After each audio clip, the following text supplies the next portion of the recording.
heard that CCHI would require to have special kind of continuing education credits starting January 2027. Uh, and that special type of continuing education we called interactive ethics trainings. Why did we decide to introduce it? Well, as you know, interpreting in healthcare is a practice profession which requires you to judge situations and come up with solutions to them following the ethical principles that are defining our profession. We've just started the process, as you know, of revising that code of ethics that has been in existence since 2005, and the new code of ethics may be coming out soon. But we also are facing a challenge from different AI solutions, and we recognize that what differentiates us from any pure computer-based solutions will be our ethical approach to every encounter that we interpret, our accountability as a human professional that knows that they will be following ethical principles that are set for all.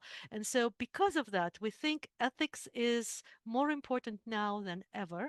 And we want to make sure that our certificates are taking trainings continuously in that area because the world shifts, but the ethical values don't, yet the application of them changes over time. So, starting January 1st, 2027, if you're due for renewal, will require you to submit proof that you have completed at least 2 hours. We're only asking for 2 hours over the period of 4 years of interactive healthcare interpreter ethics trainings. There are two things here that are important. One is it needs to be about ethics, not terminology, not skills, but ethics. And ethics could be many things. It could be a review of the standards of practice and code of ethics. It could be analysis of real dilemmas. It could be role boundaries. It could be advocacy. It could be conflict of interest. So any types of ethical topics are qualified for this continuing education credit. Uh, it could be comparative ethics. Compare yourself to how interpreters intervene in court versus healthcare or in education versus healthcare. Um, and here I just want to point out what will not count as ethics. If it's just simple terminology, if it's general professional development like marketing, time management, cultural topics, if they don't ask you to actually resolve some ethical dilemmas, uh, or skill buildings, if it's not tied to again ethical aspects of our job. The second aspect of that continuing education requirement is interactive, right? I said interactive ethics. We all learned code of ethics, we all read it, but it doesn't mean we know how to apply it. So the training after you get certified, we wanted to make sure that you're actually practicing it in an environment where you can pose questions yourself. You could be asked questions by the presenter or your educator trainer, and you actually engaging with this course, either it's in person or online. So, what we want you to um, have is this ability to uh, talk through ethical dilemmas, think them through, reflect on them, and it's not just a lecture. So what will not qualify for interactive? If it is just a course where you're listening on a lecture where the presenter is wonderful and explains to you the code of ethics, and that's it, and then in the end they'll say, now do you have any questions? You ask them questions, they answer it. This is not interactive. This is passive learning.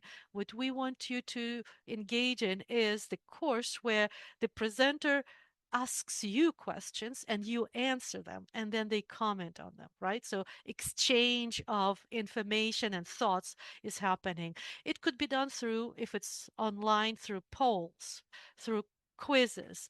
It could be also done as a scenario, right? You will be asked to put in the chat, let's say, what you felt the interpreter did right, what they felt wrong. In person, it's much easier because then you could probably go into small groups, discuss how you would, you know, react to this particular situation, and then provide your, you know, answer, and then the trainer or presenter will comment and tell you if they agree with you, disagree, engage in the conversation. So engagement where you actually are asked to share your opinion. That's what we mean by interactive.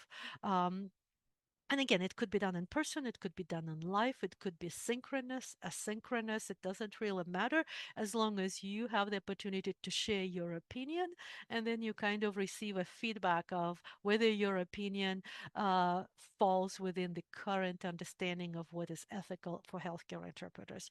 And that feedback could be in the form of the presenter modeling, right? Let's say you said, "This is what I would do." The presenter would say, read, let's say, your submission, and then we'll say, like, and listen now to what I think should be done and what I think meets the standard.